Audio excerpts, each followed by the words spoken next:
Hello and welcome to the Giving Voice to Depression podcast, brought to you by Recovery.com, the best place to find mental health and addiction treatment for anyone, anywhere. Each week, we profile a guest who shares openly about their mental health journey. They share because they understand that when people don't talk about their depression or other mental health conditions, those of us who do struggle with them can feel like we're the only ones, that there's something wrong with us and that no one understands. We understand. I'm Terry McGuire, the creator and co-host of this podcast. You have my promise that we'll keep it real here. Depression is real, and we're not going to sugarcoat our discussions about it. Hope is also real, and you'll get a dose of that here too. I'm Carly McCullough, a licensed social worker and educator, and Terry's daughter. We've both experienced depression and also support loved ones struggling with it. We're here to normalize talking about depression and mental health in our communities, as well as our families. And to share real-world tested strategies that have worked for other people who have walked similar paths. Thanks for joining us. We record a couple new interviews each month and also replay some of our best ones from the archive so that newer listeners don't miss out on those. This episode is from the early years when my Aunt Bridget was co-hosting. Hello, Bridget. Hi, Terry. So recently in discussions at events as well as online, we've been asked to profile some self-help tools or techniques, if you will, that can help us manage our depression or depression and anxiety. And we agree that's a great idea. So stay tuned for future episodes about meditation and some of the other techniques that might actually translate to audio. We're not going to try a yoga session or anything. Right. And actually, if any of the listeners have any ideas, it'd be great to get some suggestions on what works for them. Absolutely. But today we're going to start with a technique called tapping.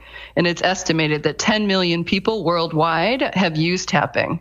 Award-winning author Dr. Dawson Church describes tapping, or EFT as it's also called, like getting a massage during a psychotherapy session, because it simultaneously accesses stress on both the physical and emotional levels. Now, I'm the first to admit that as the grounded Midwestern older sister, I tried this for the first time several years ago with a generous dose of skepticism.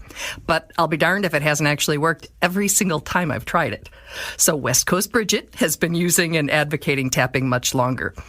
In the interest of both personal growth and possible depression management, we ask only that you listen and try this with an open mind. What could it hurt? And it actually might help, as it does for many. Today's guest, Brad Yates, is a master teacher of the technique. We'll link to his website and to his YouTube channel, where you will find hundreds. I believe he's actually up to about 800 videos with guided tapping sessions on issues including pain, grief, anxiety, and of course, depression. Today, he's offering us a custom session just for the Giving Voice to Depression listeners. As you'll hear, he first does a quick run-through of where the meridian points are to tap on. He'll explain that further.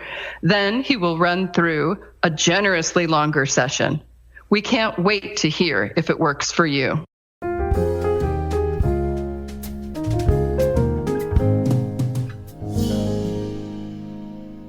Yeah, thanks, Bridget. I'm very happy to share this because it's really a profound tool for helping ourselves feel better.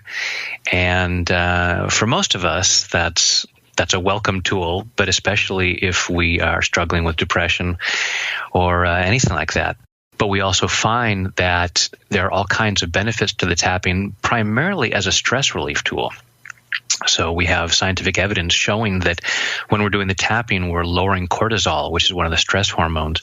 And as we clear that stress out, we naturally experience a greater sense of well-being, both physically and emotionally.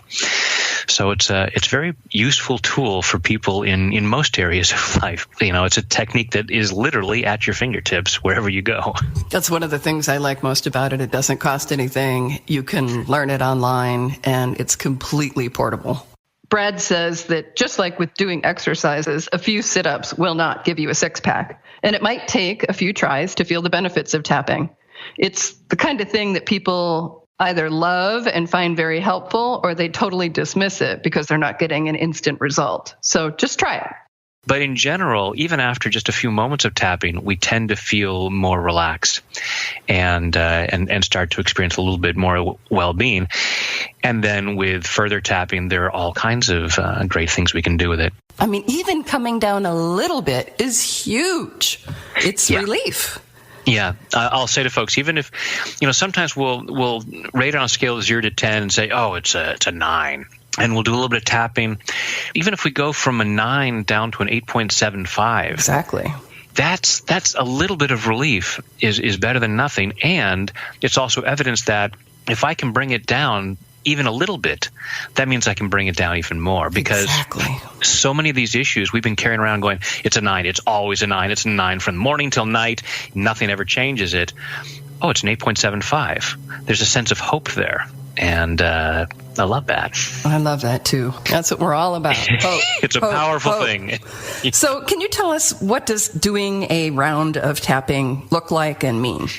Yeah, absolutely. So the very basic version of EFT is we take the index and middle finger of our dominant hand, and with our fingertips tap gently on what we call the karate chop of our non-dominant hand. So if you're going to break some boards with a karate chop, you'd use that edge of your hand right between your wrist and your pinky. So gently tapping that, and folks can go ahead and do this while you're listening. Just tap, tap, tap. So gently tapping there, and we start out by stating whatever the issue is. And that I love too, Brad, because you're not candy coating it. You're acknowledging what's not working and how you're feeling, and you're starting with that. You're not starting with some pie in the sky positive affirmation. A lot of people that bothers them about EFT, that we are stating the negative, but it's like, what you resist persists. So, if your dog poops on your carpet, you can't pretend it's not there and walk around your living room. You have to say, it's there, I'm going to clean it up, and then it's gone. Nice. So we'll start by saying, let's say, I'm feeling stressed out right now. Rate the stress on a scale of 0 to 10, and then we would tap the side of the hand and say, even though I'm feeling this stress, I choose to love and accept myself. Then we'd go on to tap the beginning of the eyebrow, so right about the middle of your face on either side. And so the point closest to the nose, sort of above that. Exactly, yes. And everyone can go ahead and do this. So tapping gently there and say, all this stress. Then follow your eyebrow out to the side of your eye, so right there at the corner of your eye socket. Gently tap there and say, all this stress. Right under the middle of your eye, so sort of following the edge of your eye socket to right under the middle of your eye, and gently tap in there, all this stress. Right under your nose, just above your upper lip, all this stress. Right below your lower lip, just above your chin, all this stress. Now, right where your collarbones just about come together, there's like a little U shape at the base of your throat. And you can tap with your fingertips, or you can make a fist and tap right where the collarbones are coming together. Just gently percussing. So tapping the collarbones, all this stress. And then right under your arm, about 4 inches below your armpit, so it's right about bra strap level, and I'm sure even the guys listening can figure out where that is. And gently tap in there and say, all this stress. And then finally, at the top of your head, using all of your fingertips, tapping around the crown of your head and say, all this stress. And then you take a deep breath. And then you would check again and say, okay, on a scale of 0 to 10, how much stress am I feeling?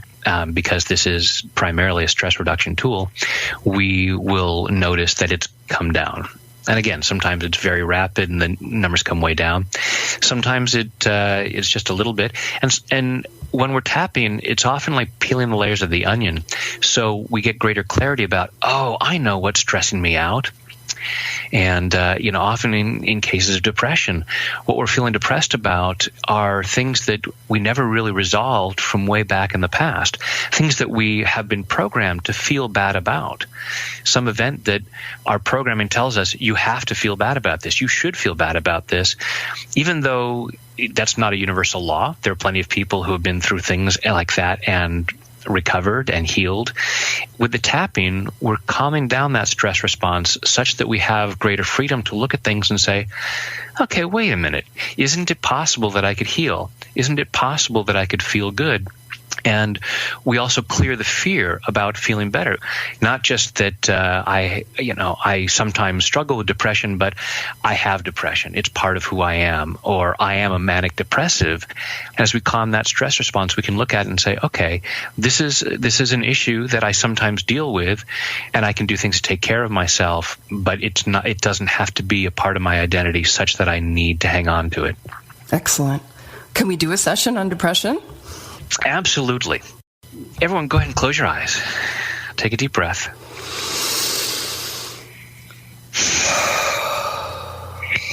And just following your breath through your body. Go ahead and rate yourself on a scale of 0 to 10. And in this case, I'm going to say 10 is feeling awesome. Just feeling as good as you possibly can. Feeling radiantly happy. And just notice where you are on a scale of 0 to 10. And don't judge yourself harshly if the number is low. Just allow yourself to be aware that that's where you're starting from. And you can use whatever word comes up. I'm going to say, even though I'm feeling down, sort of just a generalized way that might encompass a lot of the different ways that people will say how they're feeling. But if you want to say, even though I'm feeling depressed, whatever word might feel more like it resonates with you the most, please go ahead and use that. So, tap it on the side of your hand. Even though I'm feeling down. Even though I'm feeling down. I choose to love and accept myself. I choose to love and accept myself. Even though I'm feeling down. Even though I'm feeling down. I choose to love and honor myself. I choose to love and honor myself. Even though I'm feeling down. Even though I'm feeling down. Something's keeping me from feeling happier. Something is keeping me from feeling happier.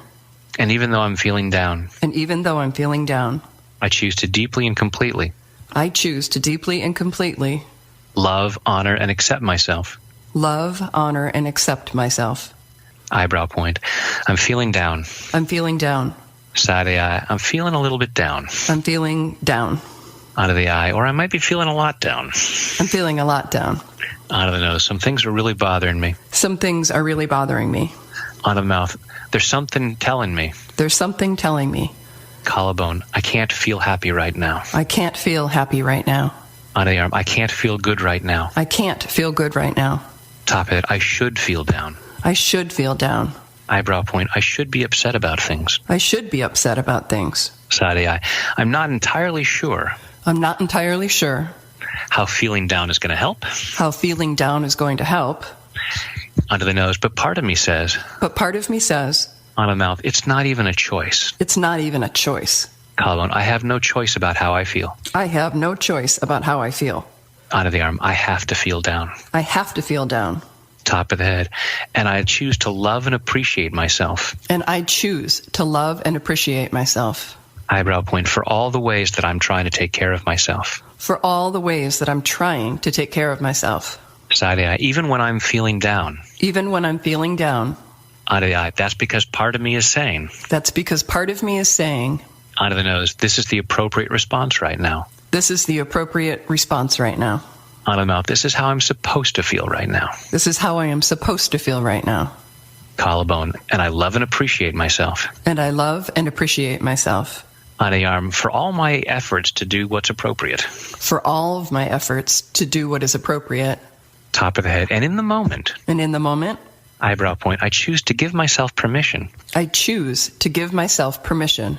Side of the eye. To see if there's another possibility. To see if there's another possibility. On the eye. Could it be possible to feel better? Could it be possible to feel better? On the nose.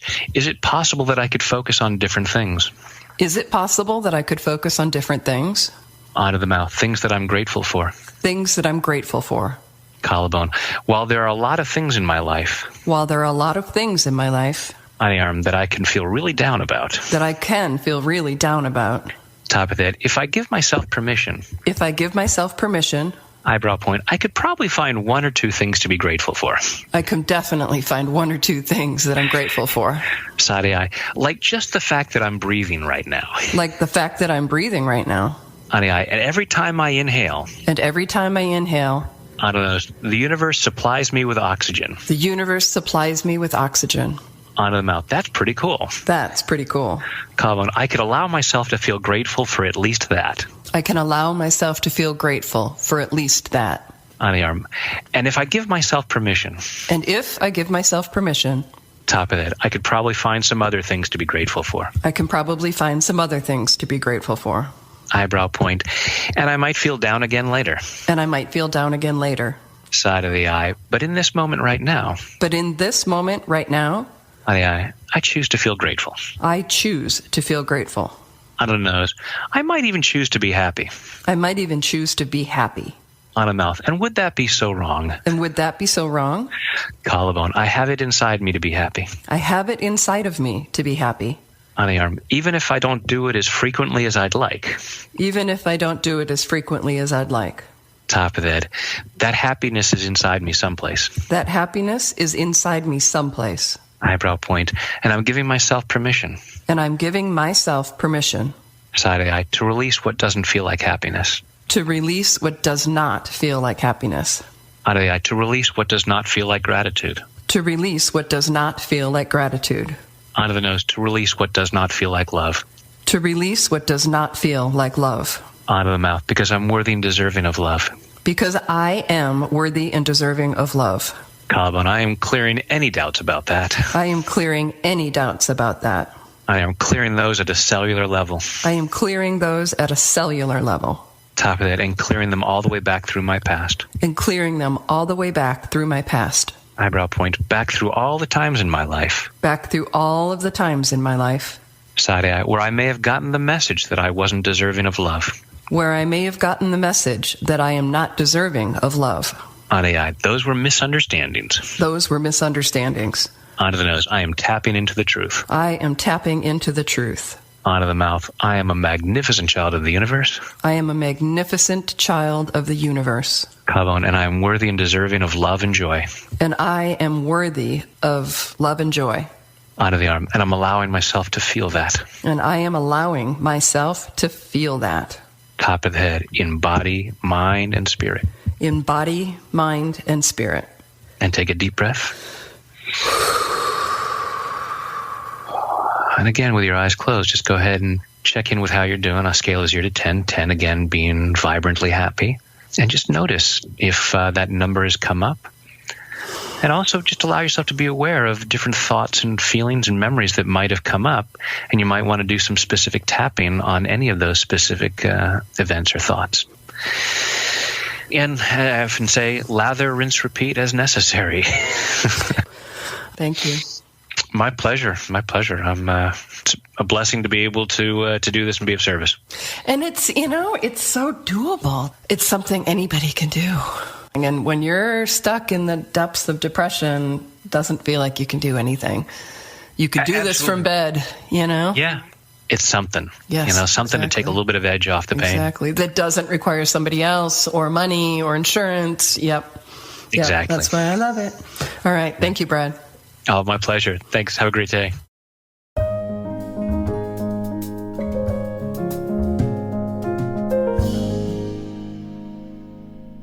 I know you were doing it, and so was I. If this was a video, people would have been laughing. I hope they're not laughing. I hope they're doing it with us. I hope they're doing it too. That's a really long session, and he was really generous with his time. And, we did from the top of the head down to the bra strap line. Over and over, you can do just 2 of those. There are lots online that are a lot shorter and that you can see, which might be easier for somebody who's just starting. Well, we are going to include a chart with those points, so it's a real good visual. Absolutely. Makes it kind of come together and make a lot more sense. Mm-hmm. But I feel really strongly that you have to say it out loud. You can't just think it in your head whenever possible. If you're in a group environment, and just think it. But saying it out loud is just kind of brings it to a whole nother level. Excellent. And let us know what your experience is, because sometimes Terry and Steve and I are out here, with our microphones and kind of alone. So please give us the feedback and tell us if you were able to suspend your, skepticism for a second and to try it. And as Brad says, it's kind of like exercise, where if you just do a few sit-ups, it's probably not going to give you a 6-pack. And when we talk about feedback, another thing is if there are any other techniques, as Bridget said at the beginning of the episode, please email us at either Terry, Terry, or Bridget, Bridget, at givingvoicetodepression.com. Yeah, because we all just need stuff that works. So let us know what works for you. Absolutely. I'd love to learn some new things. So thank you very much, Brad. We will be linking to your YouTube and to your website. And thank you to everyone listening, and especially if they kept an open mind and tried that. And thank you to you, Bridget. Absolutely.